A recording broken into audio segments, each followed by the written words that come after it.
Halo sore teman-teman, apa kabar? Mudah-mudahan semua dalam keadaan baik ya. Ya, sore ini saya akan jawab pertanyaan dari teman kita ya terkait dengan membran RO ya. Beliau bilang seperti ini, Pak, kenapa ya membran saya produksi dengan membran RO tapi kok TDS-nya nggak bisa turun? Apakah ini yang namanya membran jebol? Nah, kira-kira seperti itu ya. Jadi gini teman-teman,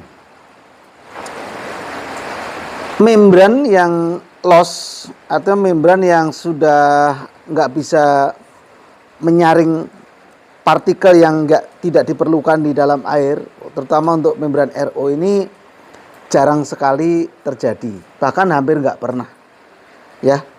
Tapi kalau buntu itu memang sering terjadi ya, buntu, karena memang pori-porinya sudah penuh dengan partikel-partikel yang bisa menghambat lubang pori-pori itu tertutup, itu buntu.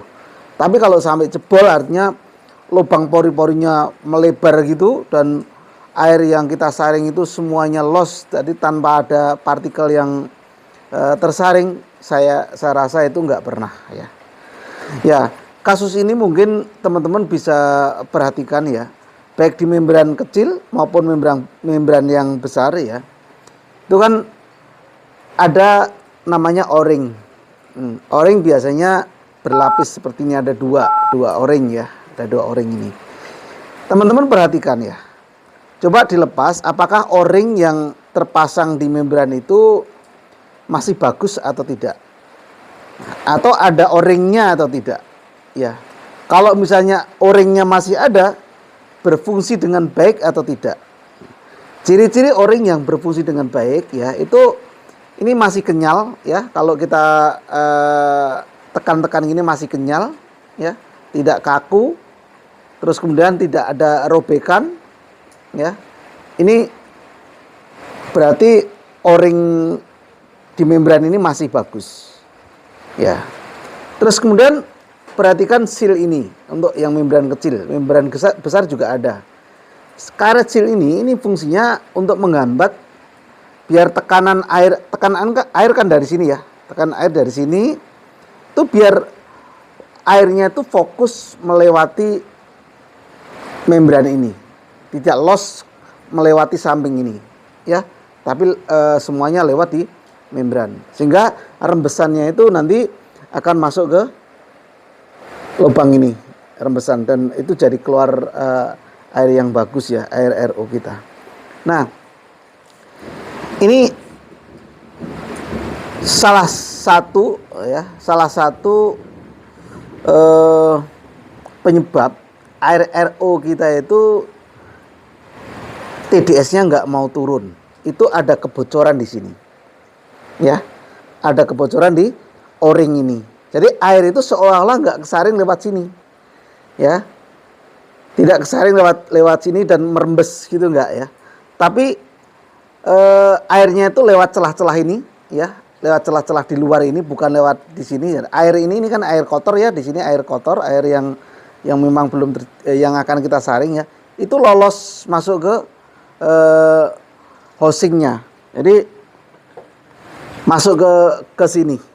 Ya, masuk ke sini. Ya, seolah-olah itu masuk ke jalur hasil atau hasil RO-nya, seolah-olah. Padahal itu air rembesan dari sini. Karena tidak fungsinya O-ring ini, sehingga air itu lolos begitu saja. Sehingga kalau hasilnya begitu kita tes dengan TDS meter ya tidak berubah, karena memang tidak disaring. Ya, tidak disaring. Kalaupun berubah itu sangat kecil, karena sudah terkontaminasi dengan air yang memang kotor. Ya, itu ciri-cirinya seperti itu. Yang kedua, ciri-cirinya adalah ketika mesin itu kita hidupkan, ya, tekanannya tidak sama dengan ketika air itu melewati membran. Ya, kalau air itu melewati membran, sudah pasti tekanannya akan tinggi, karena ini perlu dorongan ya, ada hambatan ya, ada hambatan di membrannya ini. sehingga tekanannya perlu tinggi, dipompa, ya. Karena tekanannya nggak ada tekanan, ya seolah nggak ada tekanan, ya sudah dipastikan ada loss di sini, ya. Ada air itu lolos dari sini nih, dari o-ring, ya.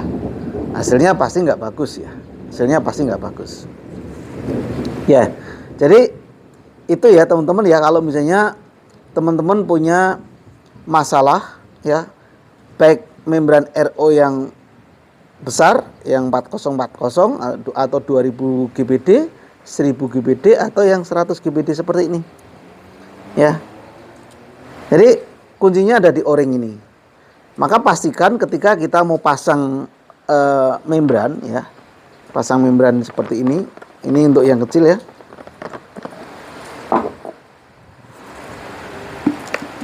Ya, pasang seperti ini. Masuknya seperti apa dan itu masih kerasa berat enggak? Ya. Ciri-cirinya kalau misalnya o-ringnya itu udah nggak bagus, ini pasti nggak terasa berat, ya, nggak terasa berat. Jadi ini seolah-olah nggak ada gigitan dengan dinding yang di dalam sana, ya, lubang yang ada di dalam itu. Jadi nggak ada gigitan, ya, sehingga airnya loss, ya. Mudah ya teman-teman ya. Jadi ini perhatikan di sini, kita masukin, nah gini. Terus kita puter nih. Nah, kalau diputer masih seret, oh berarti ini memang tandanya o-ring kita masih bekerja dengan baik, ya. Ya. Jadi ciri-cirinya itu. Oke ya teman-teman ya, mudah-mudahan ini bisa menjawab atas pertanyaan yang diajukan, ya. Ya, siapa tahu nanti masalah yang saya sampaikan ini juga dialami oleh yang lain, ya. Dan kadang ini kita kurang memperhatikan hal yang kecil seperti itu, ya. Karena ini termasuk spare part yang kritikal, ya, area yang kritikal yang tadi, yang o-ring tadi itu kritikal, yang memang harus syaratnya harus bekerja dengan baik, ya. Kalau o-ringnya sudah nggak bekerja dengan baik, ya pasti hasilnya akan nggak baik juga. Oke, mungkin itu ya teman-teman ya. Mudah-mudahan sedikit tapi ada manfaatnya dan mudah-mudahan menjawab apa yang teman kita tanyakan. Oke, teman-teman bisa share ke yang lain. Siapa tahu ada yang membutuhkan informasi seperti ini yang belum pernah menemukan channel Liku-Liku, ya. Dan terima kasih like, komen, dan subscribe-nya, ya. Mudah-mudahan Liku-Liku jadi channel yang berkembang, channel yang bermanfaat bagi orang banyak, terutama bagi pelaku depot seperti kita ini. Makasih. Selamat sore, selamat beraktivitas dan tetap jaga kesehatan.